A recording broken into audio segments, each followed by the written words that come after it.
Hello everyone, সকলকে আমার YouTube channel knowledge bank টুকেতে স্বাগত। আজকে আমি যে বিষয় নিয়ে আলোচনা করব সেটা হচ্ছে পঞ্চম শ্রেণীর প্রশ্ন বিচিত্রা। রায় ও মার্টিনের যে প্রশ্ন বিচিত্রা আছে সেই প্রশ্ন বিচিত্রার গণিতের গণিতের ফার্স্ট যে স্কুলটা আছে, 1 নম্বর সেটের যে স্কুল আছে সেটা হচ্ছে তোমার কি, যে Sargachhi Ramakrishna mission high school. এই স্কুলের ম্যাথামেটিক্সের যে কোশ্চেনগুলো আছে সেই কোশ্চেনগুলো নিয়ে আমি আজকের এই ভিডিও আলোচনা করব।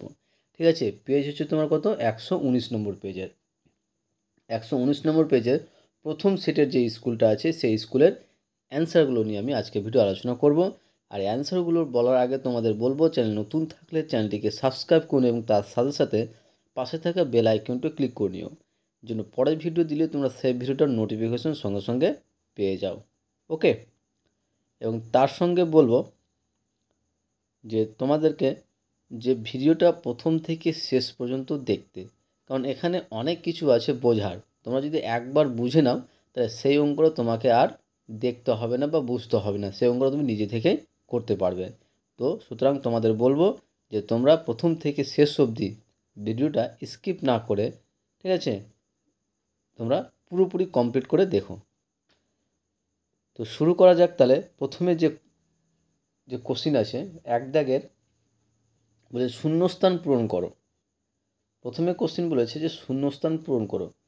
তো শূন্যস্থান পূরণ করো, প্রথম যে কোশ্চিন আছে দেখো, প্রথম যে কোশ্চিনটা আছে যে একটি নিরেট শঙ্কুর সমতল সংখ্যা ড্যাশটি ও বক্রতলের সংখ্যা ড্যাশটি।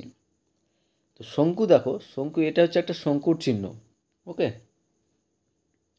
এটা হচ্ছে একটা শঙ্কুর চিহ্ন। এই শঙ্কু শঙ্কু তোমার দেখো, এই শঙ্কুর মধ্যে সমতল, সমতল বলতে যে তোমার মেঝের সঙ্গে বা কোনো একটা সমতল জায়গাকে বলছে। তো এখানে দেখো এই শঙ্কুর মধ্যে সমতল যে স্থল সংখ্যা সেটা হচ্ছে একটে, কারণ এইটুকুটা হচ্ছে তোমার কি সমতল, সমতল আকারে আছে। এবং বক্রতল, বক্রতল কয়টি, একটি, কারণ বক্রতল কয়টি হচ্ছে একটি, এই যে এটাকে বক্রতল বলছে। তাহলে একটা শঙ্কুর একটি সমতল আর একটি বক্রতল, তাহলে শূন্যস্থানে কী হবে অ্যান্সার, যে একটি নিরেট শঙ্কুর সমতল সংখ্যা হচ্ছে একটি এবং বক্রতলের সংখ্যা হচ্ছে কী বলতো, একটি। আশা করছি বুঝতে পেরেছো। নেক্সট কোশ্চিনে আসি। নেক্সট খ নম্বর কোশ্চিন দেখো, খ নম্বর কোশ্চিনে বলেছে 5 ও 7-এর সাধারণ গুণনীয়ক সংখ্যা ড্যাশটি। সাধারণ গুণনীয়ক, তার আগে বুঝবো তোমাদের গুণনীয়কটা কী। গুণনীয়ক হচ্ছে সেই সকল সংখ্যা, যে সকল সংখ্যাকে তোমার মানে কোনো একটা সংখ্যার গুণনীয়ক সেগুলো যেগুলো দিয়ে ওই সংখ্যাকে ভাগ করা যায়। ঠিক আছে, যে কোনো একটা সংখ্যা আছে সেই সংখ্যার গুণনীয়ক হবে সেইগুলো যে সংখ্যাগুলো দিয়ে ওই সংখ্যাটা ভাগ করা যাবে। তো এখানে দেখো যে 5-এর গুণনীয়ক কী, তাহলে 5কে কী কী সংখ্যা দ্বারা ভাগ করা যায় সেগুলো হচ্ছে 5-এর গুণনীয়ক। তো 5কে দেখো, 5কে শুধুমাত্র 1 এবং 5 দ্বারা ভাগ করা যায়, অন্য কোনো সকল সংখ্যা, অন্য কোনো সংখ্যা দ্বারা ভাগ করা যায় না। কেন? কারণ 5 হচ্ছে একটা মৌলিক সংখ্যা। যেহেতু 5 একটা মৌলিক সংখ্যা, তাহলে 5কে শুধুমাত্র 1 এবং 5 দ্বারাই ভাগ করা যাবে। 7-এর গুণনীয়ক কী হবে, সেম 7-এরও গুণনীয়ক হবে 1 আর 7 হবে, কারণ 7কে 1 আর 7 দ্বারা ভাগ করা যায়, অন্য কোনো সংখ্যা দ্বারা ভাগ করা যায় না। ঠিক আছে, তাহলে এটা হচ্ছে গুণনীয়ক। তাহলে 5-এর গুণনীয়ক পেলাম, 7-এর গুণনীয়ক পেলাম। এবার বলেছে আমাকে সাধারণ গুণনীয়ক। সাধারণ গুণনীয়ক বলতে যে এই দুটো গুণনীয়কের মধ্যে সেম একই রকম কোন সংখ্যাটা আছে। এখানে দেখো যে 5-এর গুণনীয়কের মধ্যে 1 আর 5 এবং 7-এর গুণনীয়ক হচ্ছে 1 আর 7। তাহলে এখানে দেখো সাধারণ গুণনীয়ক যেটা হচ্ছে কি 1, দুটোতেই কী আছে, সেম 1 দুটোতেই আছে। তাহলে 5 ও 7-এর সাধারণ গুণনীয়ক সংখ্যা কত হবে, একটি। ঠিক আছে, এক বা এখানে যেহেতু কয়টি বলেছে তো একটি, কারণ এই যে একটি আছে, তাহলে এখানে অ্যান্সার হয়ে যাবে কী বলো তো, একটি। আশা করছি বুঝতে পেরেছ। নেক্সট কোশ্চিন দেখো, গ নম্বর। গ নম্বর কোশ্চিন বলেছে যে 3 ও 8-এর সবচেয়ে ছোট সাধারণ গুণিতক হলো। এবার আমরা গুণনীয়ক জানলাম, এবার আমরা কি গুণিতক জানবো। গুণিতক হচ্ছে যে কোনো সংখ্যার গুণিতক সেই সংখ্যাগুলো, যে সংখ্যাগুলো কী বলো তো, যে নামতা যখন পড়বে তোমরা, ঠিক আছে, যে যেমন 3-এর গুণিতক কী, 3-এর নামতা পড়বে 3 একে 3, 3 2 6, 3 3 9, 3 4 12, 3 5 15, 3 6 18। এই যে তোমার যে পরপর একটা দিয়ে গুণ করতে পারবে, যে 1 দিয়ে গুণ করব, 2 দিয়ে গুণ করে, মানে কোনো একটা সংখ্যাকে 1 দিয়ে গুণ করব, 2 দিয়ে গুণ করব, 3 দিয়ে, 4 দিয়ে, 5 দিয়ে, 6 দিয়ে, 7 দিয়ে গুণ করে যে সমস্ত সংখ্যাগুলো পাবো সেগুলো হচ্ছে তার গুণনীয়ক আর গুণিতক। আর গুণিতকের কোনো শেষ নাই। ঠিক আছে, তো 3-এর গুণিতক কী, তো 3-এর গুণিতক হচ্ছে কি 3 × 1 মানে কি 3 একে, অর্থাৎ নামতা পড়লে হয়ে যাবে।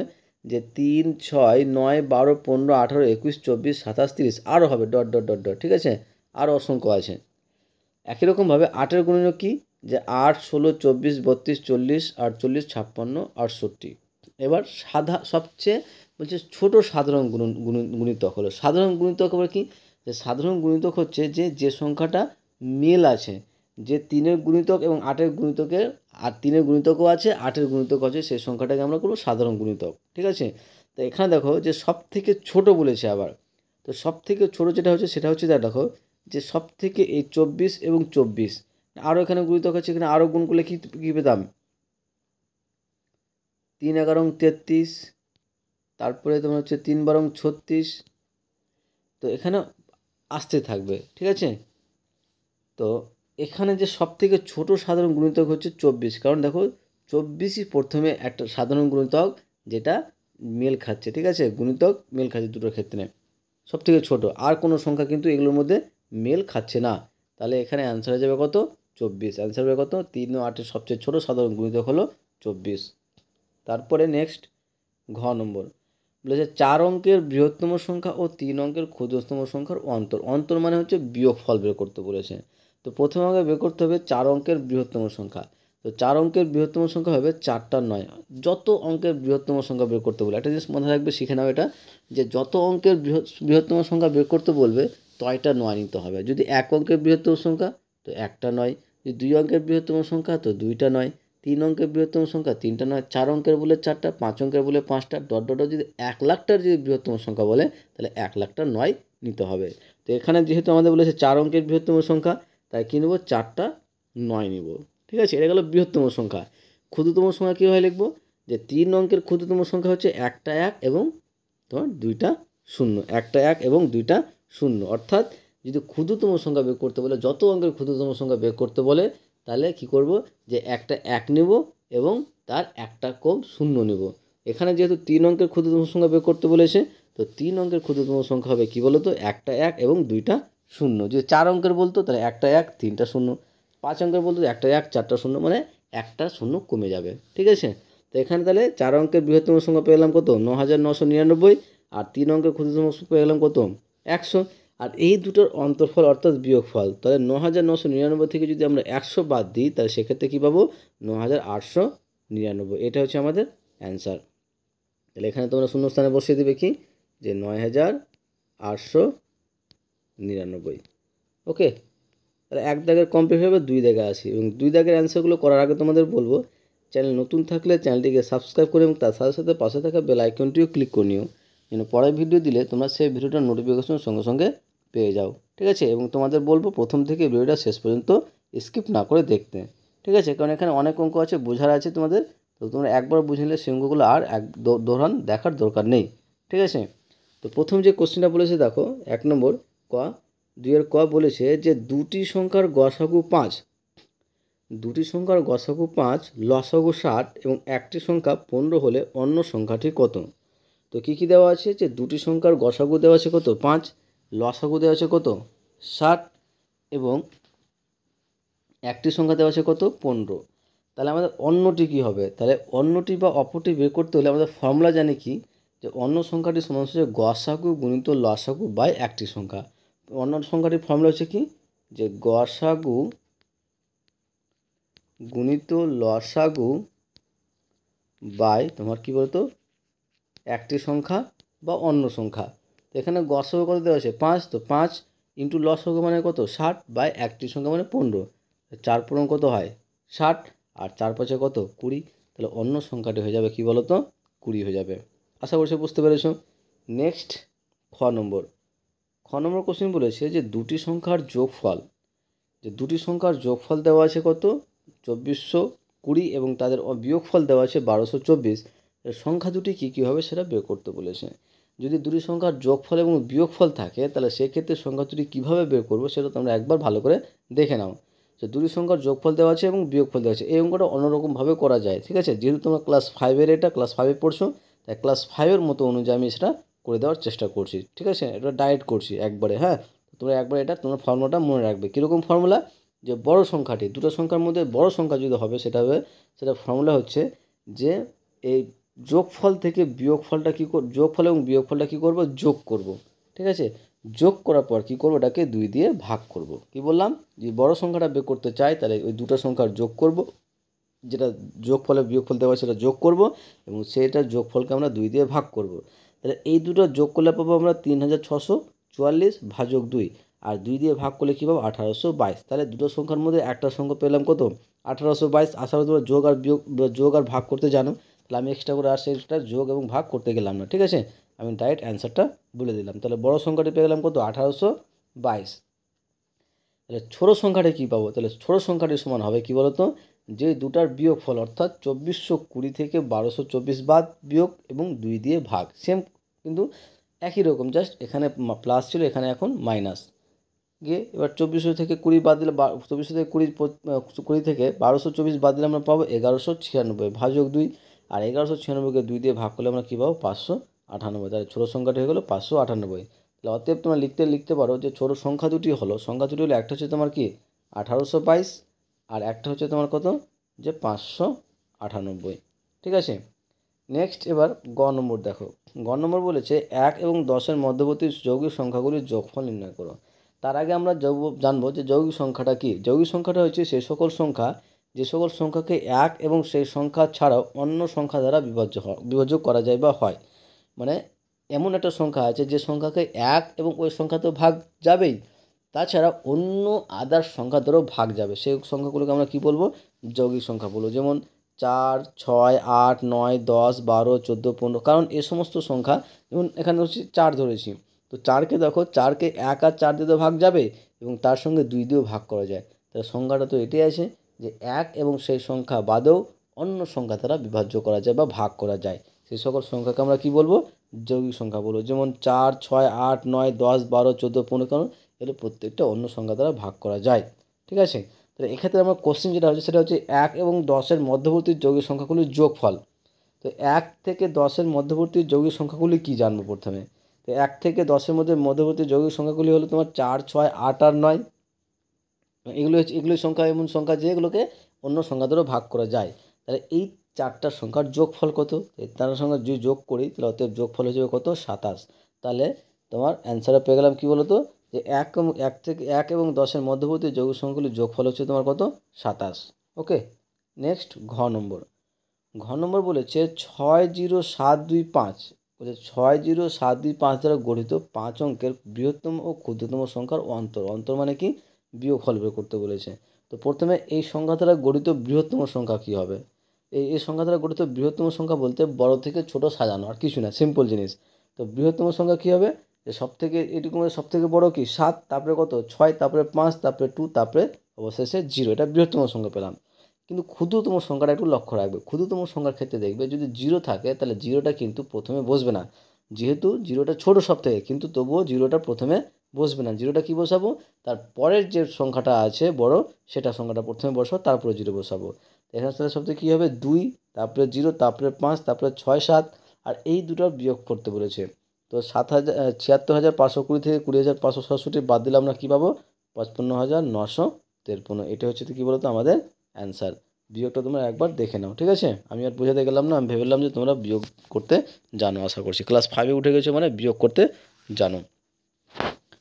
নেক্সট কোশ্চিন দেখো, নেক্সট বলছে 1 নম্বর কোশ্চিন। 1 নম্বর কোশ্চিন বলেছে যে 5 অঙ্কের ক্ষুদ্রতম সংখ্যা ও 3 অঙ্কের বৃহত্তম সংখ্যাকে স্থানে মানে বিস্তার করে লিখো। তাহলে 5 অঙ্কের ক্ষুদ্রতম সংখ্যা কী, তাহলে ক্ষুদ্রতম সংখ্যা বের করতে হলে কী হবে, একটা 1 হবে এবং জয় অঙ্ক বললে তার থেকে একটা 0 কম। তো এখানে কী বলেছে 5 অঙ্কের ক্ষুদ্রতম সংখ্যা, তাহলে 5 অঙ্কের ক্ষুদ্রতম কী হবে, একটা 1 এবং 4টা কি 0।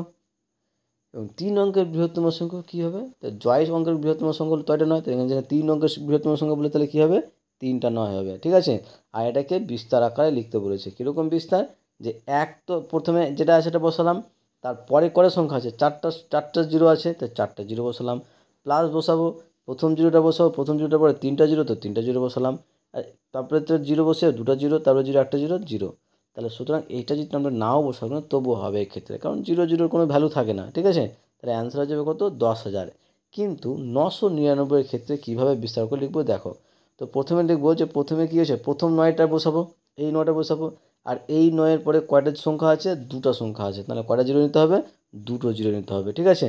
তারপরে প্লাস দেবো, প্লাস দেওয়ার পরে প্রথম 9টা দ্বিতীয় 9টা বসাবো, আর দ্বিতীয় 9-এর পরে কটা সংখ্যা আছে, একটা, তাই একটা জিরো, আর প্লাস লাস্টে কী আছে 9, তাহলে অ্যান্সার হয়ে যাবে কি যে 900 প্লাস 90 প্লাস 9, এটা হচ্ছে তোমার এই স্থানে মানে বিস্তার 3 অঙ্কের বৃহত্তম সংখ্যার। ওকে, এবার আসি 3 দাগের, ঠিক আছে। 3 দাগের অ্যান্সারগুলো করার আগে তোমাদের বলবো, চ্যানেল নতুন থাকলে চ্যানেলটিকে সাবস্ক্রাইব করে এবং তার সাথে সাথে পাশে থাকা বেল আইকনটি ক্লিক করে নিও, যেন পরের ভিডিও দিলে তোমরা সেই ভিডিওটার নোটিফিকেশন সঙ্গে সঙ্গে পেয়ে যাবো। তোমাদের বলবো ভিডিওটি প্রথম থেকে শেষ পর্যন্ত দেখতে, কারণ এখানে অনেক অঙ্ক বোঝার আছে, একবার বুঝে নিলে তোমাদেরকে আর অঙ্কটা দেখার দরকার নেই, তোমরা নিজে থেকেই করতে পারবে। ওকে, তো 3-এর ক নম্বর দেখো কি বলেছে, 3-এর দাগে প্রথমে দেখো বলেছে যে কোনো দুটি প্রশ্নের উত্তর দাও, আমরা সবটাই করবো, ঠিক আছে। তো ক নম্বর কোশ্চেন আছে যে একটি ভাগ অঙ্কে ভাজক, ভাগফল ও ভাগশেষ যথাক্রমে দেওয়া আছে 4258, 34 এবং 12, ঠিক আছে। তো এর মধ্যে ভাজক দেওয়া আছে, ভাগফল দেওয়া আছে, ভাগশেষ দেওয়া আছে। তো ভাজক দেওয়া আছে তোমার কত 4258, ভাগফল দেওয়া আছে 34 এবং ভাগশেষ দেওয়া আছে কত 12। তাহলে আমরা কি জানি, আমরা ভাজ্য সমান কি জানি, ভাজ্য সমান সমান হচ্ছে ভাজক গুণিত ভাগফল প্লাস ভাগশেষ, এর ফর্মুলাটা আমরা জানি। না জানি তোমরা একবার কী করে মুখস্থ করে নাও, কি যে ভাজ্য সমান সমান হচ্ছে ভাজক গুণিত ভাগফল প্লাস ভাগশেষ। তাহলে ভাজক কত পেয়েছিলাম, ভাজক পেয়েছিলাম 4258, গুণিত ভাগফল কত 34 প্লাস ভাগশেষ কত 12। তাহলে এটার সঙ্গে আমরা প্রথমে কি গুণ করব, তাহলে 4258কে যদি 34 দিয়ে গুণ করতে যাই তাহলে আমরা পাবো 1,44,772 প্লাস 12, তাহলে 1,44,712 সঙ্গে 12 যোগ করলে আমরা কী পাবো যে 1,44,484। ওকে, আশা করছি বুঝতে পেরেছো। নেক্সট কোশ্চিন দেখো, নেক্সট কোশ্চিনটা বলেছে important question, very very important question. বলছে অতুলবাবু তার 6 মাসের আয় দিয়ে 7 মাসের খরচ চালান, মানে 6 মাসে যে টাকাটা ও ইনকাম করছে 7 মাসে কিন্তু সেই টাকাটা সে উড়িয়ে দিচ্ছে বা খরচ করে নিচ্ছে। তো তার মাসিক খরচ যদি, তার মাসিক খরচ যদি এতটি টাকা হয় তাহলে মাসিক আয় কত, ঠিক আছে। তো অতুলবাবু 6 মাসের আয় সমান সমান কি 7 মাসের খরচ বলে দিয়েছে এখানে, যে 6 মাসের যে খরচটা পাবো সেটা তোমার 7 মাসের খরচটা চলবে, আর 6 মাসের আয় দিয়ে 7 মাসের খরচ চালাবে। তো 1 মাসের খরচ কত হবে, 1 মাসের খরচ কত হবে, যে তাহলে 100 মাসের খরচ দেওয়া আছে কত 12,270 দেওয়া আছে, কোশ্চিনে দেওয়া আছে কি এই যে তোমার যে 12,270 তার মাসিক খরচ মানে 1 মাসের খরচ। 1 মাসের খরচ যদি 12,270 হয় তাহলে তোমার 7 মাসের কত খরচ হবে, তাহলে 7 মাসের খরচ হবে তোমার যে 12,270কে 7 দিয়ে গুণ, তাহলে 7 দিয়ে গুণ করলে কী পাবো আমরা 85,890 টাকা। তাহলে 7 মাসের খরচ পেলাম, আর আমরা কি জানি 7 মাসের খরচটা হচ্ছে কি 6 মাসের আয়, তাহলে 6 মাসের আয় কত হয়ে যাবে, তাহলে অতএব 7 মাসের খরচ যদি তোমার 85,890 টাকা হয় তাহলে 6 মাসের আয়ও তোমার কী হবে সেম হবে। তাহলে 1 মাসের আয় কী হবে, তাহলে 6 দিয়ে আমরা কী করবো ভাগ করবো, তাহলে 6 দিয়ে ভাগ করলে কী হবে 14,315 টাকা। এটাই হচ্ছে আমাদের অ্যান্সার, আশা করছি বুঝতে পেরেছ। নেক্সট কোশ্চিন এবং এই সেটের বা এই স্কুলের লাস্ট কোশ্চিন, এবং লাস্ট কোশ্চিনটা বলার আগে তোমাদের বলবো চ্যানেলে নতুন থাকলে চ্যানেলটিকে সাবস্ক্রাইব করে এবং তার সাথে সাথে পাশে থাকা বেল আইকনটি ক্লিক করে নিও, নেক্সট ভিডিও দিলে তোমরা সেই ভিডিওটার নোটিফিকেশন সঙ্গে সঙ্গে পেয়ে যাও। ভালো লাগলে অবশ্যই বন্ধুদের সঙ্গে শেয়ার করবে এবং কমেন্ট করে জানাবে। তাহলে লাস্ট যে কোশ্চেন গ নম্বর বলেছে যে সর্বাধিক কতজনের মধ্যে 22টি লিচু ও 66টি কালোজাম সমানভাবে ভাগ করা যাবে এবং প্রত্যেকটি কটি করে কালোজাম পাবে। তো সর্বাধিক কতজনের মধ্যে বলে তাহলে সেক্ষেত্রে করে গসাগু করবো, তাহলে 22 ও 66 গসাগু করলে আমরা কী পাবো 22ই পাবো। তাহলে অতএব সর্বাধিক 22 জনের মধ্যে 22টি লিচু ও 66টি কালোজাম সমানভাবে ভাগ করা যাবে এবং বলেছে প্রত্যেককে কয়টি করে কালোজাম পাবে, তাহলে প্রত্যেকে কটি করে পাবে তোমার 3টি করে পাবে, ঠিক আছে। যে অতএব বা এবং প্রত্যেকে কালোজাম পাবে 3টি করে।